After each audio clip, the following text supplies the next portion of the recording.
Welcome to the Ice Age, a show where we fight to preserve the legacy of the internal combustion engine.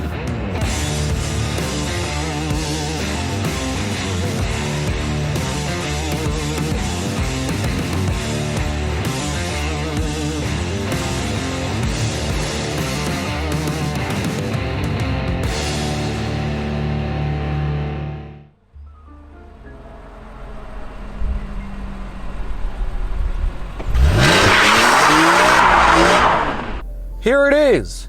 Welcome all to one of the almighty icons of this channel. A car we frequently talk about and collectively adore right alongside legends like the R34 GTR. This is my own personal 2006 BMW M3 E46. This is a car I've been in love with since 2005 for somewhat obvious reasons. So today I'm going to talk about how special it is to have not only practically met my automotive hero, but it is now a long-term part of my life. So we are in a 2006 BMW M3 E46, production years between 2001 and 2006, or really 2001, 2005, or 2000 I think it is. US kind of confuses us a little bit with that. This car is powered by a 3.2 liter naturally aspirated inline six known as the S54 B32, one of BMW's most legendary engines of all time.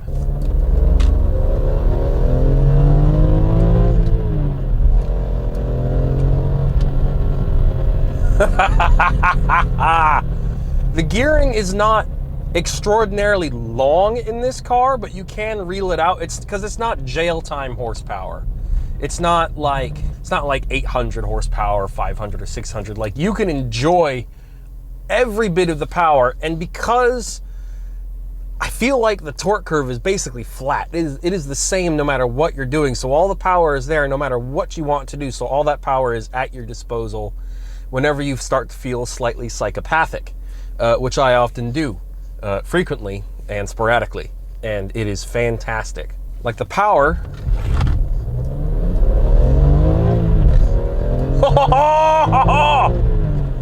like, the power doesn't end. It just runs to the moon.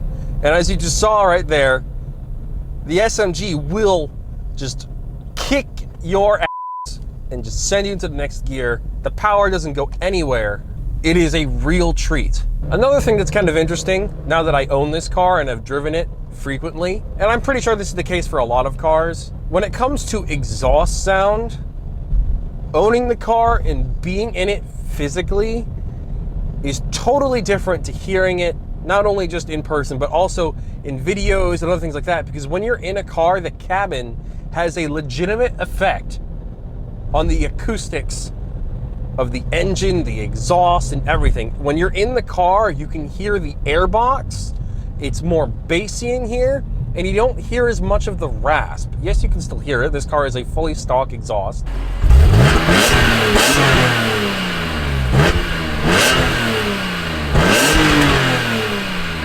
I used to think the car sounded like a can of Angry Bees, truth be told, especially when you've looked it up on YouTube and saw straight pipe E46 M3s, which can sound good, but it can really accentuate the rasp. And a lot of people don't like that because it reminds them too much of the eBay exhaust Honda Civics with the atrocious rasp, which is a shame, because comparing this to a straight pipe sub 200 horsepower Honda Civic with a terrible straight pipe muffler delete is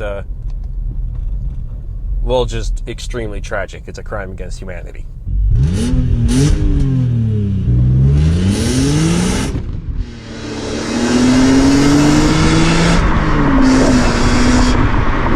But this car, the sound, it's got depth, it's got character. It is actually a really, really unique symphony. Because normally when it's, whether it's V6s or inline sixes, truth be told, a lot of them sound very similar. You know, like, for instance, a lot of the normal 3 Series BMWs with the single turbos, they all kind of sound like a little Porsche E, which I think is kind of heinous to say, but it's true, like a 340iX drive with a B58 or like the new A90 Supra. They all sound so similar. I mean, yes, those two sound similar because they have the same engine, but also like a 335 and other things like that. They just all sound the same as every other single turbo inline six ever. And then you've got other inline sixes that are NA that sound quite similar as well, whereas this has, the rasp adds character, but the high pitch, because we can go all the way up to 7,500 RPM according to the TAC, and the shift lights make that really cool too. Once I got in the car, you know, my predetermined keyboard warrior hate or confusion about why it sounded the way it did and why so many people love it, now it makes sense. Now that I've got the car, I'm actually in love with the S54. I used to just think, I'm just getting the car, I'll do a V8 swap at some point. I'm not actually gonna get super attached to the engine. But this engine is a masterpiece. And get this, so I've already got it turned on, but the sport button in this car has a sport button. It makes the throttle and the brake much more sensitive. The threshold is very small, makes both of them grab extremely hard, really fast. It makes the shifting, at least on the SMG, much more aggressive. And if you turn off things like traction control, it gives you access to the shift mode 6 function of the car, which is uber amounts of fun.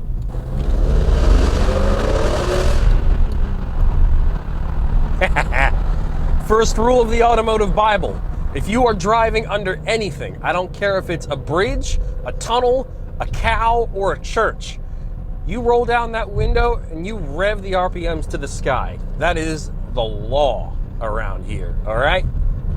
I don't care what you're driving.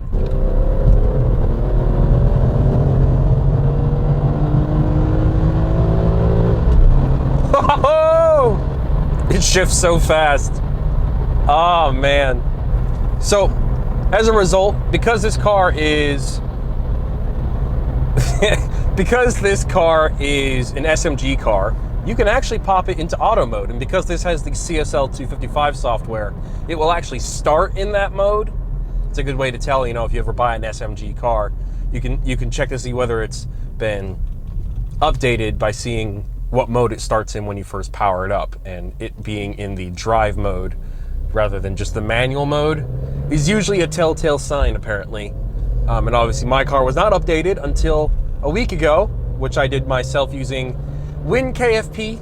Auto mode is actually quite pleasant. I will say this: unless if your spouse or a person you're riding with, whoever, is a car person and can handle being in a sports car, I'd recommend turning off sport mode, keeping it in auto. It shifts really smoothly, really seamlessly. It will skip gears and go to the necessary gear. If you floor it randomly, it will drop gears pretty quickly. You know, it works just like any other auto car. However, the gearbox is actually the same gearbox as the one in the 6-speed manual.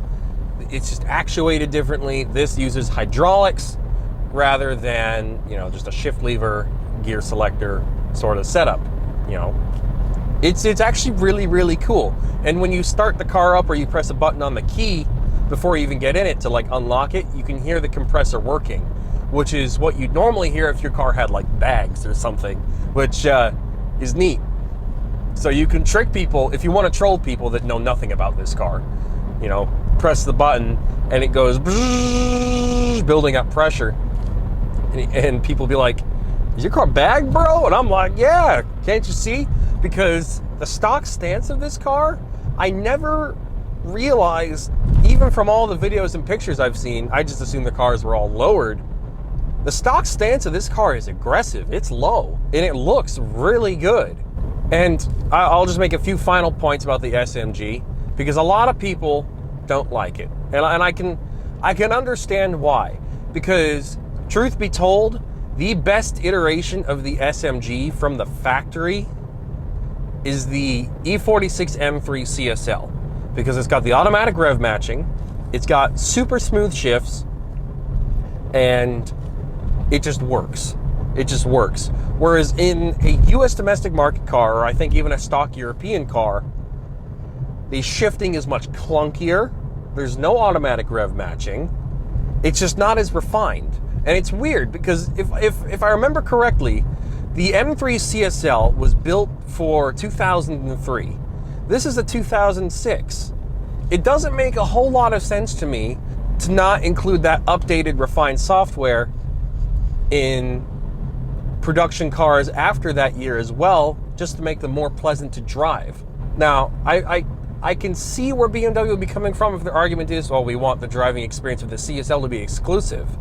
But it still would be, even after updating the SMG and the standard cars, because the CSL still had basically 360 horsepower, 30 more than this, and it had the basically $10,000 CSL airbox system. And I say $10,000 because if you wanted to buy a genuine factory CSL airbox, it's going to cost you like $9,000. The airbox I got is out of an E46 M3 GT2 race car. I'll talk more about that later. And that costed me like $5,000 or something like that. A much better deal. BMW tax is real. In terms of what's on this car already, because as you guys may or may not have noticed, if you guys are astute, is that this car already has the auto rev matching and all that good stuff. It's already got the CSL software, like I kind of mentioned. So it already does the auto rev matching quite nicely. So if I pop it into manual here, it'll blip the throttle and rev match automatically, and it's really quite satisfying. It doesn't upset the balance of the car too much, but it's still a very primitive single clutch system with hydraulics and all that. So it does give you a little bit of a lurch, but with this CSL software, it is very, very smooth.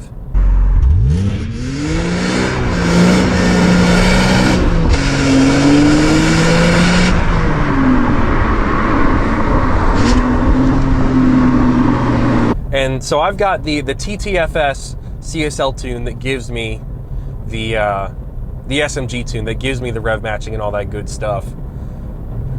And now I've got the 255 software. And I also worked with Frank Smith to prepare an Alpha N tune for when my carbon fiber airbox arrives. I can't wait. It's going to be so good. But other than that, those are the only mods I have on the car.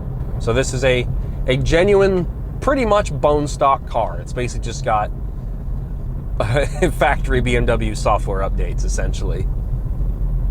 So it's what this car should have been from the factory, in my opinion. Actually, that's what this car really is. And remember when I said if you turn on sport mode, it just made me start going faster because it made the throttle more sensitive. And you're in manual, you have access to shift mode 6 if you turn off traction control and go into manual, obviously. Shift mode 6 is the fastest shifting mode for this car. It is so fast that it is faster than one of its rival competitors, the Ferrari 360, and their F1 gearbox. It is faster.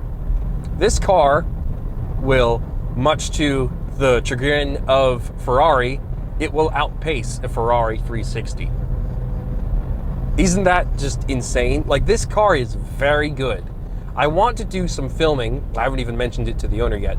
I want to film an S197 Mustang with a 5.0 Coyote in it, because on paper, I think the cars are quite similar in terms of quarter mile times, especially when you're talking about the SMG car versus an S197. I believe his car is stock. I wonder how close that race would be. I think that would be very interesting to see. Let me know if you guys would be interested in seeing that yourselves, because I haven't raced anyone properly in this car. Not yet. Because, in case you guys can't see, there's a little bit of a Christmas tree on my dash. We've got the airbag fault thing, because there's a recall and that hasn't been fixed. I can get that fixed for free, no problem. We've got the cog gear lever thing, because there is a fault with the SMG transmission. And now I know a lot of you are going to be like, oh, you should have not gotten the SMG transmission. It's very finicky. And I'm like, yeah, probably. But I don't regret it, because it is so much fun. And the only thing I think I need to fix on it is the gear position sensor. Because everyone always thinks, oh, the main thing that breaks on this is the hydraulic unit, the hydro unit, which is like $2 or $3 grand to replace brand new, which is expensive. But you got to remember, this car also MSRP'd at $60,000 and has experimental hydraulic, gear shifting transmissions in it. So You don't expect it to be cheap to fix. You might have bought a $19,000 car like I did with this. This was 19 grand. But you're still paying for the maintenance of a $60,000 car. That's just something you can't get around. You could buy a used Ferrari 360 for 90 grand. You're still going to be paying the maintenance for a $160,000 car. That's just the sad truth of it. Cars might be cheap to buy, but they're expensive to own.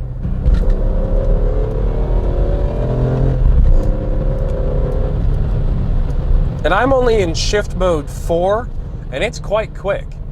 And I'm gonna hopefully try to demonstrate this to you guys when I make a right turn up ahead. Watch this. Complete stop.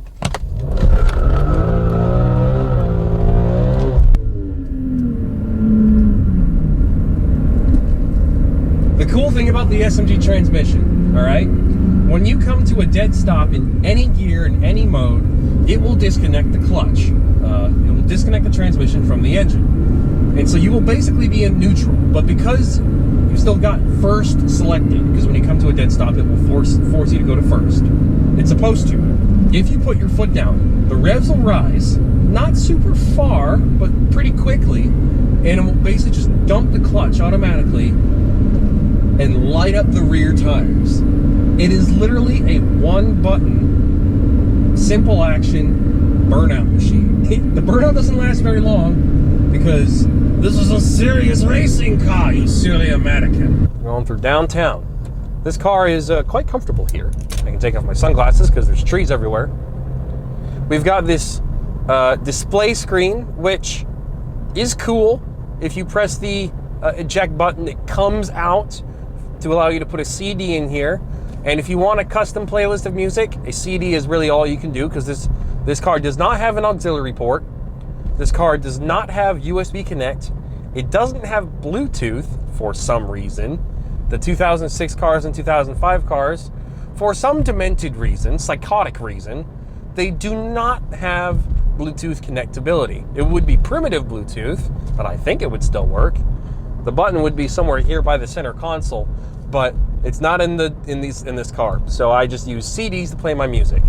Granted, if you have like an iPod Touch or an ancient iPod or iPhone that connects to the original plugins, you'd be able to plug that in and play your music. I think my mom has an iPod Nano. I could use her music, I guess. It's really weird. I have an Eonon head unit that I'm waiting to install, so I don't have to use an iPod from 20 years ago, but I haven't put it in yet. The screen's already started to go a little funky. The satellite navigation in this car is basically useless. Okay, I take that back. It's not useless. It's just not as practical as what you would expect from a car that had satellite navigation, because you can only have one preset, one saved predetermined address at a time, which to me is a bit bizarre. But that's fine. Now let's talk about the gauge cluster. The gauge cluster, no matter what speed you're going, is very easy to read. The shift lights are a nice feature, though the sound of the engine makes it very clear when you need to shift. You've got kilometers per hour, miles per hour. On this car, it's not massively accurate. I will just say that. You've got temperature gauges. You've got mileage, outside temperature. It's 63 degrees outside. What the hell is that all about? Like earlier today when I was coming home from work, it started out at like below 10 degrees Fahrenheit, and now it's 60 or 70 degrees. It's actually starting to cool off again. Or we're gonna have similar weather tomorrow as well. So that's nice. Great driving weather. Not a bad time of day to be driving either. It's very pretty. If we look at the seats, you know, pretty well-equipped car. Again, $60,000 MSRP, so again, not shocking. But you got heated seats, electric on both sides, not just the driver. You can save the driving positions, and those driving positions that you save also save the positions of the mirrors as well. And while we're talking about the mirrors, this car does not have a backup camera, but it does have rear parking sensors, so you don't ruin your back bumper. And what I think is more useful than a backup camera, when you put this car into reverse, your left mirror will angle itself down at the ground so that you can see the lines of the parking spot you're going to. And that is, I think, much more useful than a a reverse camera. Oh, look, a deer. Oh, there's two. Sorry, ADD. Anyways, it's really nice. Obviously, you've got windshield wipers, turn signals, all the stuff that you need in order for your car to be legal. You've got automatic lights, you got running lights. This car has the super fancy lights that will adjust themselves and angle themselves at the ground based on the conditions of the road and the angle and all that good stuff. I think those are even the same headlights they use on the race cars. It's neat technology. So if you've got an E46 M3 and you power up your car, you should be able to see them kind of move around and figure out where they need to be pointing and what's the best angle is when you start it up. But then after that, it's not super noticeable. But it's a neat feature they added for a car from 2006. Like, you're not expecting mind-blowing technology in this thing. The two mind-blowing things in this car, let's go with three. First is the chassis. The E46 chassis is legendary. There is no doubt about that. Then you've got the gearbox. This car, the gearbox is very special. It's historic, it's significant, because the gearbox that came after this, in the E92 M3, was a dual clutch transmission. And that was obviously leaps and bounds better than this. I honestly wish they had made a prototype in like 2007 of this car, where they put like a DCT in it, because that would have been remarkable. Or have it be like the 2005 and 2006 model years or something, I don't know. If you look at the rearview mirrors, you'll notice they are bizarrely small, but it doesn't take away from their usefulness. It's just one of the first observations I made when I got the car. Rearview mirrors, quite small. Don't know why. And a viewer pointed this out, because you've got, obviously, automatic windows on both sides for driver and passenger, but you've got seats behind you, all right? And they are somewhat usable. My wife can use them, and she's fairly tall and long-legged. So they might need fresh air too. Well, instead of opening these front windows, there's flaps in the back with these extra switches that I can press that opens them kind of like flaps and drag fins on a Star Wars starship, which is kind of neat. On the outside, of course, like I said, you've got the undeniable shape of the E46 chassis. The stock stance of this car, like I said before, is phenomenal and timeless. This is one of the best, if not the best looking cars BMW has ever made. Driving wise, you know you're not invincible. Okay, no one is, no matter what car you're driving. But this car is somewhat confidence inspiring. It is very planted on the ground. There's a lot of hidden stuff, aerodynamics through the bumpers and diffusers and things like that underneath the car, keeping you planted on the ground even at high speed. And you notice when those things aren't there and when they get repaired, because obviously mine was damaged. That's why I'm saying that. And when I got it back on the car, it felt so much more secure, so much more planted, because theoretically speaking, 100 miles per hour in this car feels like 60 in a modern Camry. And modern Camrys are nice cars, but this car is so stable, and it's quiet in here too. Got to make a comparison to my WRX. In the WRX, you were paying for the drivetrain and the engine and nothing else. You were barely paying for the transmission because that was made of glass. Lost third gear in that. Woo! Giddy up! Whereas in this, you're paying for a whole lot more. So in the WRX, there was wind noise, road noise, and on my car, there was lots of exhaust noise. In this, you can have a conversation with people without shouting at them, without people going, "What? What did you say?" Which happened a lot, okay? Especially with people that were hard of hearing. It was not friendly towards them. Now we can start working on getting home. So this car, let's talk about, so when I review other people's cars, the first thing I will do, the first half of the review will be me just talking about the car as it is and just reviewing the car and pretending to be an automotive journalist with no credibility whatsoever. Because that's how the internet works. But then the second half will be me or them talking about why they got the car and what they plan to do with it, if they plan to modify it especially. So I'll just answer that question myself, since obviously I know the answer, and a lot of you guys already know the answer. This is my E46 M3 future BMW M3 GTR race car replica. And I'm not really sparing any expenses on this. short of spending $60,000 on official, and that's not an exaggerated price, an official BMW M3 GTR carbon fiber exterior. Let me talk you through it. So the whole reason why I got this car was because at the age of 7 or 8 years old in 2005, I played Need for Speed Most Wanted. And at that point in time, up until that point in time, for basically my entire life, I am pretty sure you did not have right of way, but you do you, sir. Anyways, my dream car was the R34 GTR, and that was not the result of Too Fast, Too Furious. It was actually the result of 2 games, Need for Speed Underground 2 and Street Racing Syndicate, 2 games I've been playing a lot of recently. And I've spoken about this before. That's where my love of the R34 comes from. But when Need for Speed Most Wanted came along and I saw the BMW M3 GTR for the first time, all bets were off, and this car knocked the R34 off the podium. And honestly, financially, that's kind of a good thing, because this car has not skyrocketed to the moon in value like all the GTRs have. God damn, I'm being blinded. I will say these sun visors are kind of useless. They do have mirrors in them, but they're really tiny, but they kind of have to be because of the angle of the windshield and my sitting position, because otherwise they would cover up more than half of the windscreen. This is more like a third or a quarter. So I got this car because of the M3 GTR and Most Wanted, and I fell even more in love with it as I began to learn that the M3 GTR was not just some fictional race car, but it was a real race car, and that the most infamous version was the 2001 version with the P60 B40 V8 and the American Le Mans Series. We all know this story. I've done many videos on it. It's a really special engine, prototype engine. The public never really got access to it, even though they made street versions of the race car. But now BMW owns all of them and the rest have been crushed. They have like 2 or 3, and all the other ones they ever made are gone.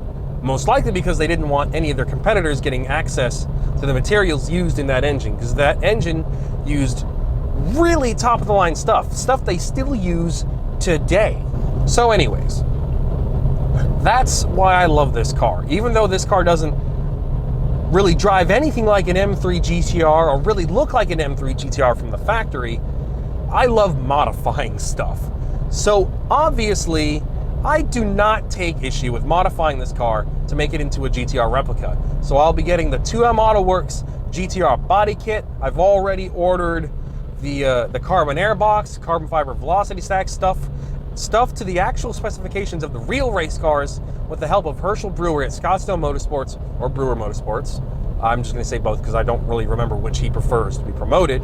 The website will be available down below. He specializes in real BMW Motorsport official car parts, and that's what's going on in this car, at least in the engine bay. The body kit is a replica, because not made of carbon fiber, because the real thing is ungodly expensive. A BMW M3 GTR wing or spoiler, can't remember the difference, from BMW themselves, I got a quote, it is $13,000.